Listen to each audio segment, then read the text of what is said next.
Okay, this is effectively the end of the Stephen King saga for me. Let's get it. Hey there, creepy peeps. My name is Nightmare Maven. Welcome back to my channel.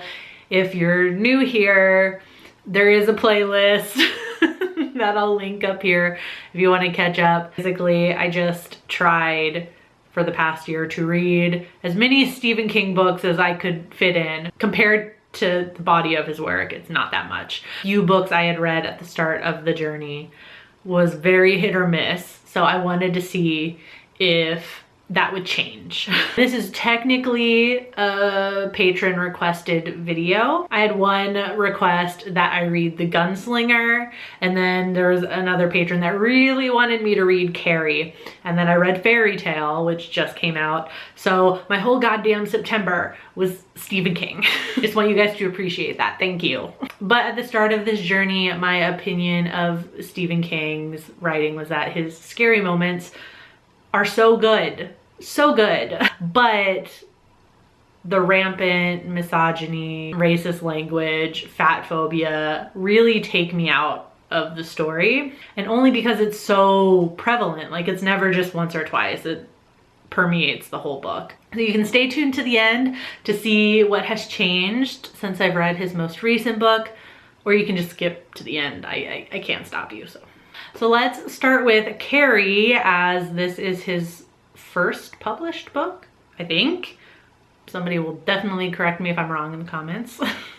I will say I mostly listened to this one though because the audiobook is read by Sissy Spacek, and I feel like it would have just been a travesty if I didn't listen to that audiobook. Like, it's perfect. Going into this one, I was super nervous about it because like I said, not a fan of the way he writes women and girls. I gotta say though, it was not as bad as I was anticipating. Like, I thought it was gonna be a lot worse than it was. There are a few moments at the beginning, like describing Carrie as not skinny, which I guess I should have guessed. So, you know, like, of course, she's an undesirable character, so of course she's not skinny. Until she's all like gussied up in her prom dress, and then like conveniently her curves are like low-key attractive.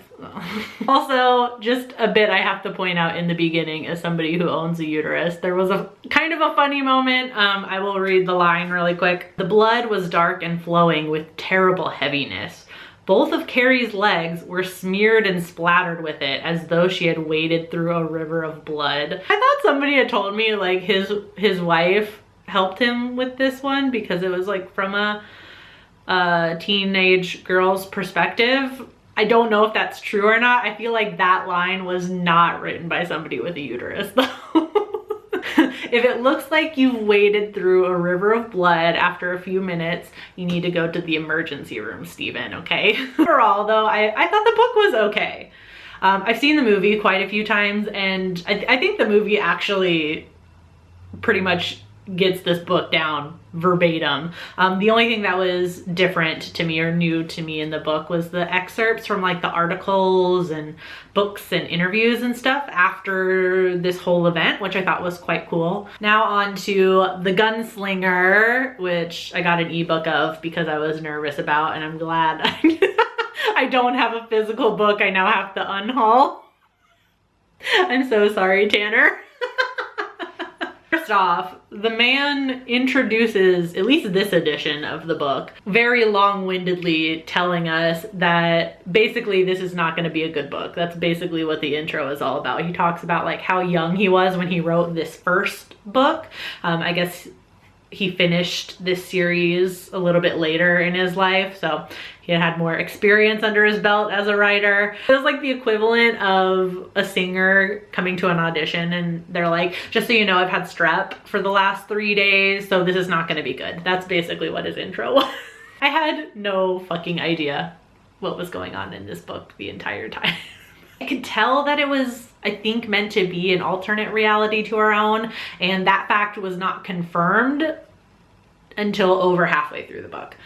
And that's really your only clue about this world. For how long-winded I find Stephen King to be, there is like no description of how this world works. I assumed the world that we're in work similar to our own, but there are a few moments in the book that make me question that, and I'm like, I had no idea what was going on. Like, I really felt lost the entire time I was reading it, and that's not really a fun reading experience, if I'm honest. Needless to say, I'm not gonna finish this series at all. Sorry, Tanner.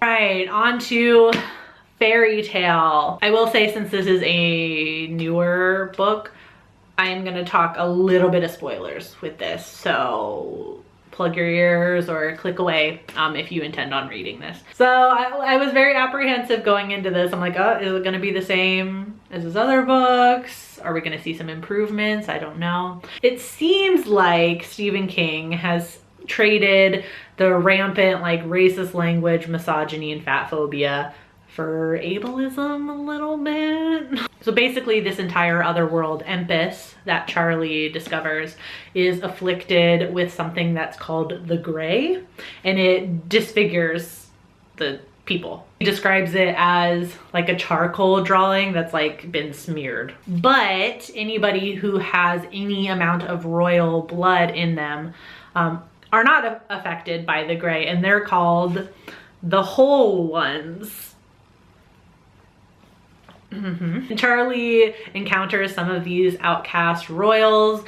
They also have some disabilities. One is deaf, another one is blind, and another one can't speak. Like, she literally like does not have a mouth. I will read an excerpt specifically talking about Leia, the girl that doesn't have a mouth. It was also Charlie Reed Luck. Fall for a girl who is not only older, but whose mouth I could never kiss. Different ways to express love, kind of dismisses anybody on the asexual spectrum, but okay. I would have been glad to kiss the scar where it had been though, which ought to tell you how bad I had it. Okay. Later discovered that our big villain, our big baddie in this fantasy world, as there's always a big bad, Flight Killer, is eradicating everybody with royal blood because they are whole. Another excerpt. In a normal world, the person in charge would have wanted to save such people, the whole people. In this one, the person in charge, Flight Killer, a name that didn't exactly inspire feelings of safety and security, wanted to kill them. And the Gray people probably didn't live long either. Rubs me the wrong way. I'd love to hear what y'all make of that. I know it's just a few excerpts without the context of reading the entire book, especially if you've read it. I would love to know how you interpreted those. Otherwise, the other things I usually find offensive about King's writing weren't really there, so that's good.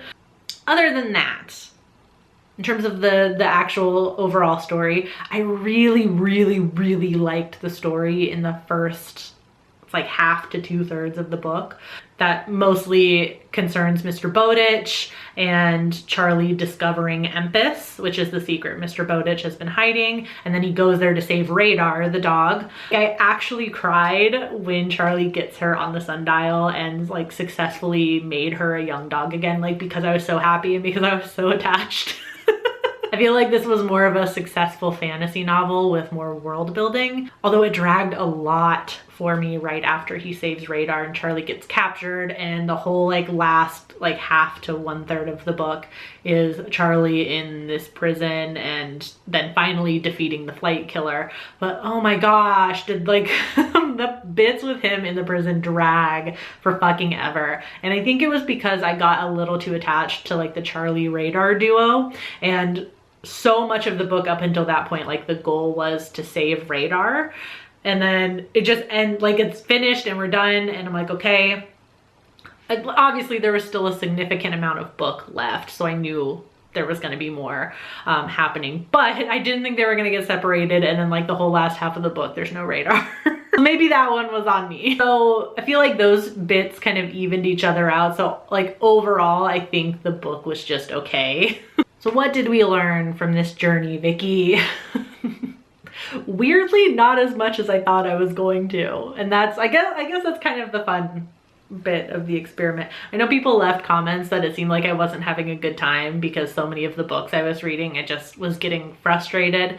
I still had a fun time with this whole like experiment. If you didn't seem like it in some videos, for that I apologize, but I really did have a fun time. I don't think I'm gonna continue to read any more Stephen King, like any other books he puts out. Never say never, but right now I feel like I'm good. I stand by my opinion at the very start of this. Like, his scary moments are so well done. I understand why he's the king of horror in that respect. I get it. Can't get past the other aspects. Personally, just for me, I just can't get past it. Although through this journey I did find some hidden gems within that I had never heard of before. The Girl Who Loved Tom Gordon and Dolores Claiborne are definitely in my top 3. I really enjoyed those books. I did. Also among those two in the top 3 would probably be Pet Sematary. I also really enjoyed that one. It really wasn't all bad. So that's it. I'm Stephen King'd out now. Yeah, I hope you enjoyed this video. If you did, give it a thumbs up. Subscribe if you're new here. Become a creepy peep today. I'll see you very soon with a new video / a live stream this weekend also for Creepy Book Club. So until then, stay strange. Bye.